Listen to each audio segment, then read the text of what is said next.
episode 29 of Universal Adapter. This is the show where two Brits, one who stayed put, that's me, and one who got out, that's me, discuss the relative merits of our current home countries. Each week we'll pick a new topic and discuss who has it better. Indeed we will. And Sarah, what is our topic du jour, or do whatever the French word for week is? I'm not trying to be bilingual because we're in Canada now. I just like gratuitous French. Well, the topic of the fortnight is kind of plagiarising ourselves on this one, but we are doing national animals! Hooray! Hooray! So, I know this is what we've done before, but handily, the United Kingdom has 3 national animals, and I'm in a different country, so there shouldn't be too much overlap. Before we get to the meat of the episode, before we get to our topic, Sarah, it's time for a new segment, which I call Corrections. I was trying to think of a fun title, but no, this isn't no fun title because while it is a fun segment, it's a seriously fun segment, Sarah. This week, rather than your parents telling me off, I am led to believe that somebody has been in contact with you about lie is maybe too strong a word, an untruth which you spread about Canada. Yes. When he told me I said this, I was like, I didn't say that at all, because it's definitely not what I meant to say, but sadly, recordings work in that way, and I have been proved wrong. And I ended up saying last week that there are no maple trees in the west of Canada. That's wrong. There are maple trees, we just don't produce much maple syrup from them. So they are there, I've seen them. I even walked past one the other day, and I was like, oh, it's a maple tree. And I was like, oh, yep, I was definitely wrong on that one. They just don't really use them for maple syrup production. So I'm formally apologising to the good people of Canada and thanking my friend for pointing it out to me. I too didn't pick up on it, so I am culpable as well. We will strive to, even if we're unable to always be accurate in all things, at least acknowledge our inaccuracies, hopefully in an entertaining way. There we go. Well, that's the complaints section. Not complaints, corrections. Correction. That's a fun new segment for everyone to enjoy. And do we have a replacement now for the 3-word reviews? Oh, true. I guess I could do 3-word updates on what I've done. Well, I went camping for 2 days last week, and I did have quite a few firsts. Wait, like your first time camping? No. I've been camping before, but this was a camping trip that included some firsts, some very Canadian firsts for me. Okay, hit me with them. First of all, I went camping in a bear zone and got terrified by a sign that says there have been bear sightings. But I survived, so that's fine. We made a little fort out of some driftwood to stop the wind, and some of it fell over, and I got to shout timber in an appropriate manner. That was a lot of fun. Not gonna lie, when you said, and then we made a fort, I thought the thing that you were protecting yourself from was gonna be the bears. No. I don't know how does one... Okay, so Sarah the guide. Yeah. This is your new role. I'm walking through a bear zone. Top 3 do's and don'ts. How does one survive a bear zone? Okay, so bears don't really like people, so just keep chatting away to yourself. So then they'll be like, oh, there's a person over there, let's not go there. But if you happen... There's a person over there and they're a bit weird. So bears have the same sort of demeanour as people on public transport. So leave the bear to read the newspaper. Yeah. If you do come face to face with one, make yourself big, don't look it in the eye, and just sort of slowly back away, but don't run, because a bear, and the sign said this, can and will outrun you. Oh, wow, that makes it sound like a challenge. No, don't challenge the bear. Okay, so far, the rules for Bear Zone could just as easily apply to the London Underground. Are there any more hot tips?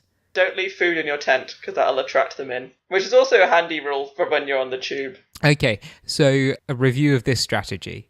Uh, if you are face to face with a bear, one shouldn't punch it in the nose. Is that correct? Yeah, you shouldn't punch it in the nose. Okay. I mean, that does run counter to all of the other advice that you gave about coming face to face with a bear. So I shouldn't have been too surprised, but I'm I feel like I've heard that be said before. I mean, the sign did then end by saying, if you are attacked by bear, fight back. So Oh, maybe if you are then, well, yeah, you shouldn't just take it sitting down. But if the bear then is literally on you, then maybe punching it in the nose would be helpful. But if you and the bear okay. are a good few meters away, don't run at it with the intention of punching it in the nose. Okay then. And here is the point where we step away from the like we recognize that we've all had some fun here today, but just remember, Sarah and I are not bear experts, and if you find yourself in the bear zone, maybe don't have our advice be the only advice that you go off of. Yeah, do some research first. This isn't a fully comprehensive guide. Anyway, so that's the disclaimer sorted. So, sorry, I feel like I got stuck on the bears. Oh, Um, they were exciting. Don't worry, we spoke a lot about bears on this trip. so the people who you were traveling with had they had bear experiences before? Did you sit around a campfire trading bear stories? You had to give them a synopsis of the plot to the film of the year 2017, Paddington 2. No, I was only with one other person, and he'd never come face to face with a bear. He did handily tell me lots of bear attack stories until I told him to stop, because that wasn't going to help anything. No, that's fair enough. But yeah, I have seen bears from a distance before. In the wild or in a zoo? In the wild. Ooh.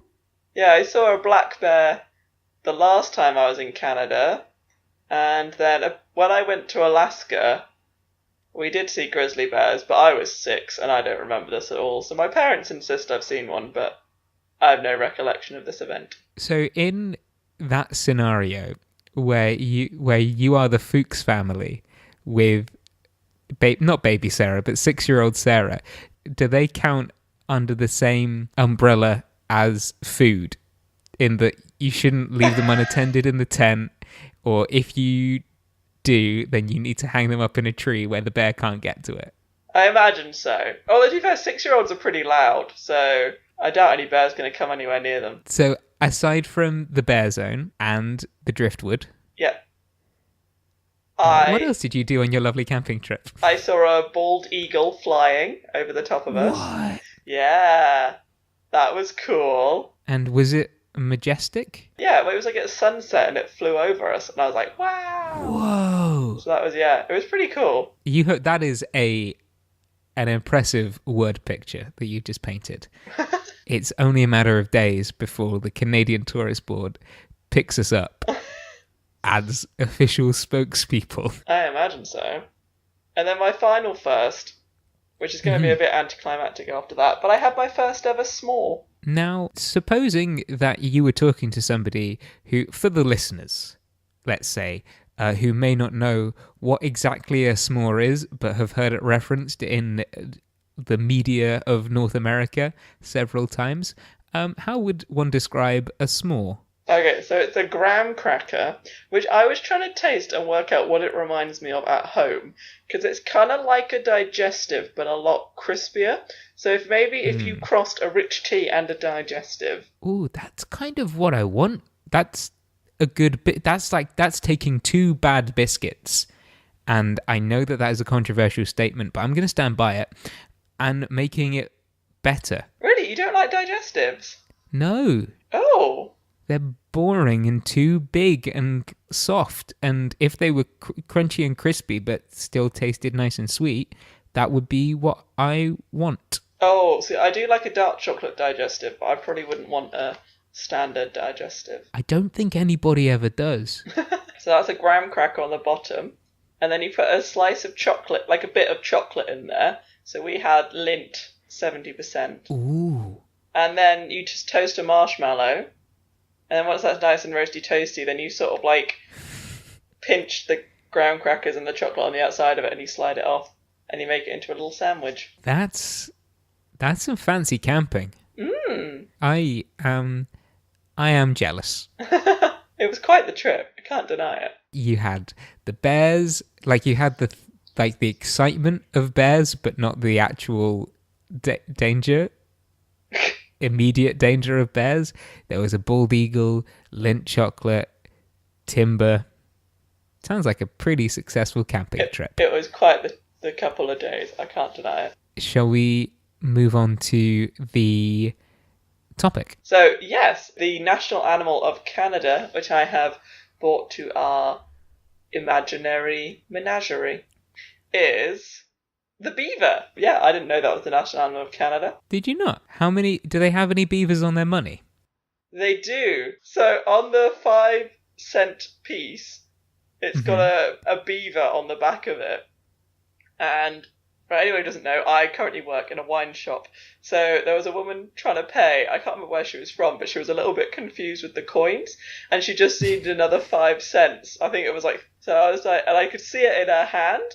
And I was like, oh, if you just give me your beaver, then we'll be even. I was wondering how long it would take for us to make that leap. And it was quick. It was speedy. Give me your beaver, I'll give you wine.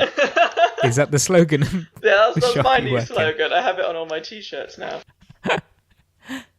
Splendid. So, to the fray, because I think it's more than a menagerie, isn't it? It's a ring, because before the end of today, these two beasts are going to do battle, and one of them's going to lose. Always makes me think of Pokemon. I was about to say, to this Pokemon gym, I have bought a creature as mythological as Pikachu. The one, the only, unicorn. Woo! Maybe we should explain how you got to the conclusion that you should bring a unicorn. It is the national animal of Scotland. There are certain symbolic reasons why they chose the unicorn, because the unicorn has this reputation in mythology for being difficult to tame. The unicorn will not submit to basically anybody unless they happen to be a chaste young woman, in which case they will fall apart. They'll be like putty. Oh! Interesting. Yeah, the way to capture a unicorn, hot tip, if anybody finds themselves hiking in a unicorn zone, is to first of all be a virgin, second of all be a woman, and then just sort of sit down, and the unicorn won't be able to help itself but trot on over and lay its head in your lap. Oh, I had no idea that I could have done that. And attracted a unicorn in that way. It's the only way. Otherwise, they run around and stamp a lot and try and poke you with their big old horn. Yeah, I just realised I forgot to do my beaver fact, because I didn't know this about beavers, or maybe I was silly, but they are the largest rodent in Canada and the second largest rodent in the world. Ooh, are they second to capybara? Yes, that's number one. I mean, not to put the beavers down, but capybaras are very big. I mean, they're not very big, are they? Like, you could have one living in your house and it wouldn't be too inconvenient. But like having a Labrador.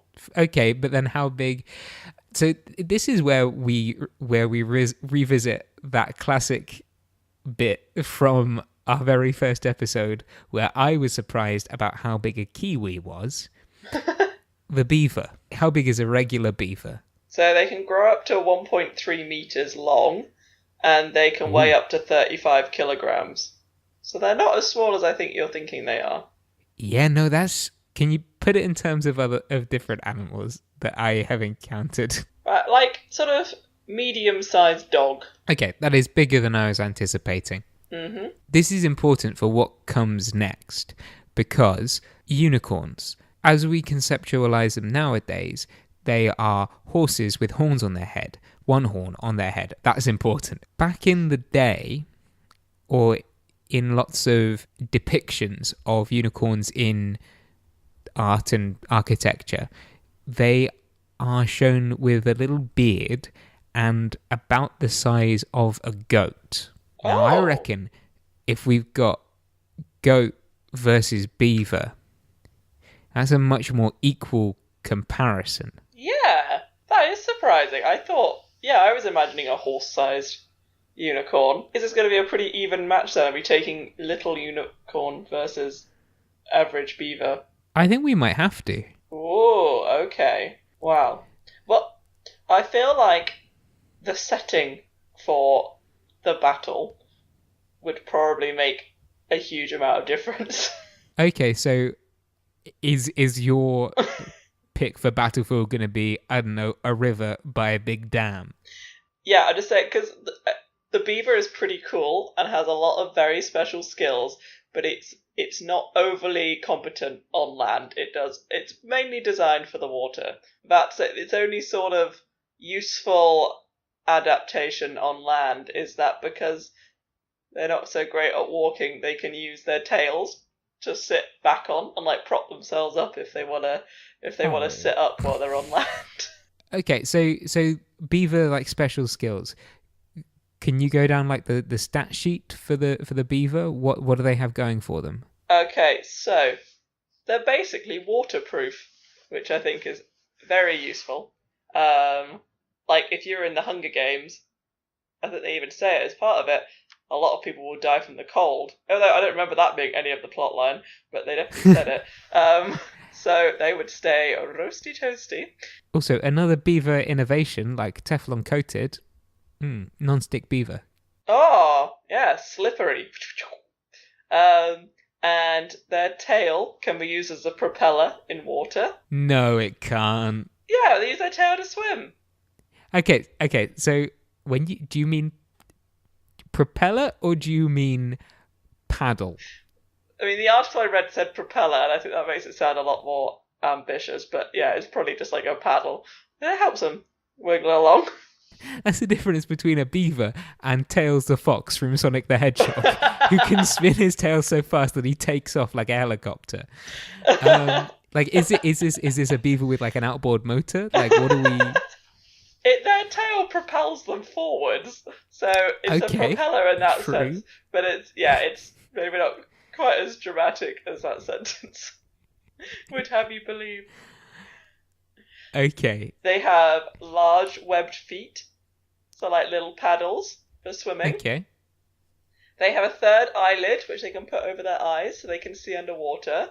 And they're really good at building. So really, he could play the long game on the unicorn, build a dam quite far upstream, which would then cause flooding, and then he could flood the unicorn that way. Okay, so as I'm seeing this, right, the beaver is Batman. Oh. Because in what way? he's got all of these gadgets, right? He's got the propeller, he's got the flippers, he's got the goggles, he's got the super non-stick coating, and this ability to build stuff on the fly. Maybe he's Batman, maybe he's Tony Stark. They're basically the same person. Again, controversial statement, I know. You're right, though. They are. And like you were saying, it's important that the beaver is by water, but they can also redirect the control of water. So if the beaver starts early enough, then anywhere's going to be wet if the beaver decides it will be. True. Well, I see your point. It depends how much of a head start he gets on this battle. Which is where the unicorn may have the upper hoof. The unicorn, very fast, very aggressive. This may actually be a benefit to the beaver, so perhaps actually instead of fighting, they would form a team. But it can purify water with its horn. No way! I reacted like that it's a real animal. I briefly got taken away with that. And it can use its horn as a propeller. If that was real, that'd be so useful. But then I briefly forgot it wasn't real. But how? What? That's such a random thing for it to develop. Like developed as a story. Like why? Because unicorns are basically Jesus. Well, There are actually, some readings of the unicorn myth, and it gained popularity in Christian art because it's very impressive and mythical, yet powerful, and can be tamed by a virgin, had some things in common with the relationship between Jesus and the Virgin Mary. oh, So it may be that its ability to purify water gives it this healing aspect, which Jesus, I mean, that was his big shtick, wasn't it? he did do a lot of water-based tricks. I'll give him that. He would have. Oh, no, I can't say that. So those are the abilities that the unicorn has. As far as weapons, its armory goes, it's got hooves for stamping, it's got teeth for biting, although I think the beaver probably has it pegged there. It also obviously has its big horn for stabbing. Big horn for stabbing. And True. I reckon that at least over land or muddy ground, the unicorn beats the beaver on speed. I think you're probably right. I think the unicorn probably beats the beaver on aggressiveness. I mean, I imagine a beaver's pretty feisty, but it is low to the ground. Does have big teeth though, but yeah, I don't know how successful it would be. Here I think is the kicker, is that assuming that the unicorn can find the beaver, then it's going to have reach because of its big old horn. Oh, It's going to... so you think it might just stick its head into its den and just poke around a bit? Yeah, eventually it's going to... No. Penetrate.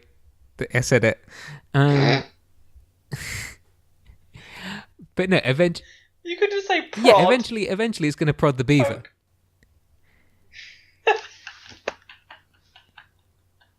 So how sure are you? How much confidence do you have in the beaver's building skills to withstand that sort of onslaught? Well, the entrances to their dams are underwater, so unless the unicorn can hold its breath, it wouldn't be able. It would have to do it in turns, at which point the beaver could escape. I mean, neither horses nor goats are well known for their ability to swim under the water. Yeah, or go without oxygen. But does it need to get in the entrance, or can it... Oh, leverage. If it manages to get its horn like under one of the logs, can it not work it out and bring the whole thing tumbling down? Oh, maybe. I don't know much about beaver architecture. I mean, where do you stand on this? I feel like I've been pretty convinced by your last little spiel about how, well, basically I think, yeah, the unicorn is much more aggressive and has a lot more agility. Unless this battle took place in the water, which some Pokegyms are water. So if we went to Cerulean City and Misty's beaver, sorry guys. So yeah, unless we went to Cerulean City to have this battle. See, that's you say some Pokemon gyms are in the water, but the majority of them are not. Yeah.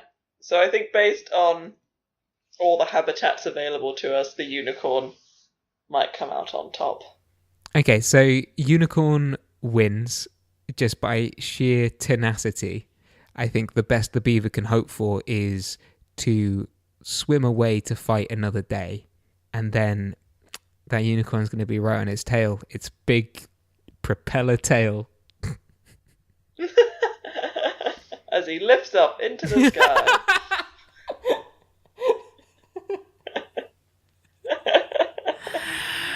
Wonderful. Like the end of Greece.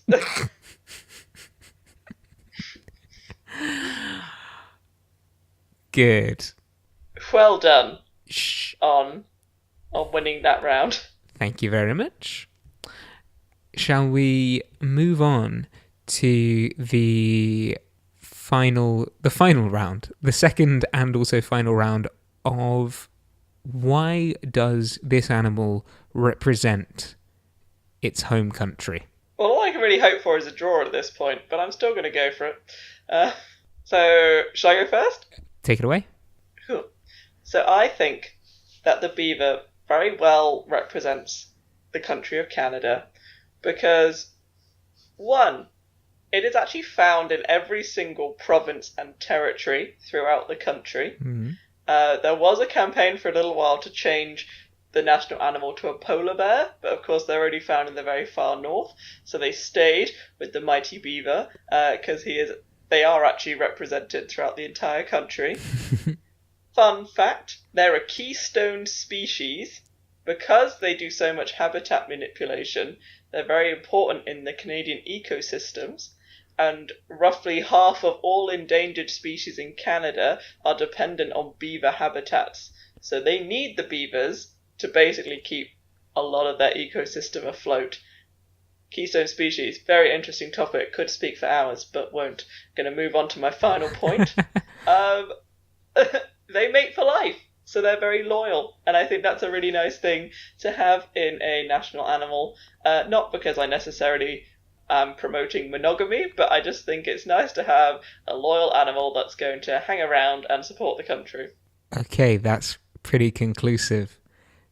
Knowing what I've got planned, mine is different.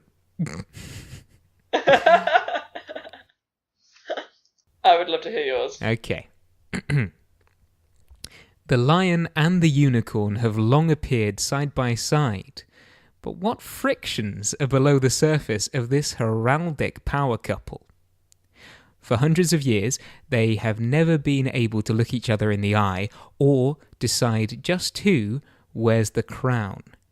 And that is a reference which only really works for people who can see the United Kingdom's coat of arms in front of them, and also the Scottish variant of the UK's coat of arms, because of course there is a Scottish variant.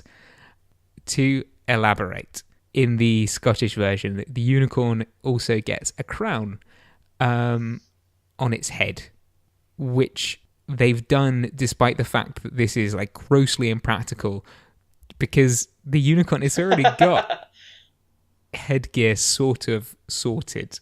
How does a unicorn wear a hat? Oh, that is a philosophical question. So that's the crown bit sorted. In both of the versions, neither of the heraldic animals are looking at each other. So in both of them, the lion is sort of looking out at the audience, like it's kind of mugging for the camera, like John Krasinski in The Office. While the unicorn, from the other side, is looking on stern and silently, like John Krasinski in A Quiet Place. And to have sort of doubled down on the heraldic imagery when we are in what is essentially and only an audio medium may not have been the best strategic choice for me. But the unicorn represents Scotland because it is proud, fiercely independent, and altogether done with England's shit. That's very true. All of that. I liked it. So that was what we in the broadcasting business call a long old walk for a teeny, tiny, not even a swim, a little paddle. Because where's all the water gone? Beaver dammed it up again. To sum up our closing statements, I think that yours was much more succinctly argued and made some genuine points. I liked your history lesson, though. I thought it was interesting. Yeah, but I think yours fit the brief. Whereas I just wanted to have an excuse to make my joke about John Krasinski. Oh, so it's a draw then? Yes, I think it is. Level pegging. And I can't remember who won last time. So... I did. Oh, so not level pegging. Fine. Well, level pegging for this episode. Well, I don't know what next time's topic is going to be, but it's still all to play for. It's not all over yet. No. Okay then. So that is a draw for this week, and we will see what we shall see in 2 weeks' time. Indeed. Que sera, sera. And if you'd like to download us and keep us forever and ever, you can find us on Apple Podcasts. Just search for Universal Adapter. You can also rate and review there, and you can rate and review us on Facebook, which we would very much appreciate. Just search for Universal Adapter Podcast, or you can tweet us. We are at UniAdapter, or we've just joined all the cool kids down on Instagram, so you can follow us there. But you can find us there. We're also Universal Adapter Podcast. And yeah, we gotta get them likes. And how? Well, have a lovely 2 weeks. Yes. See you soon. See you. Miss you. Love you. Goodbye. Bye.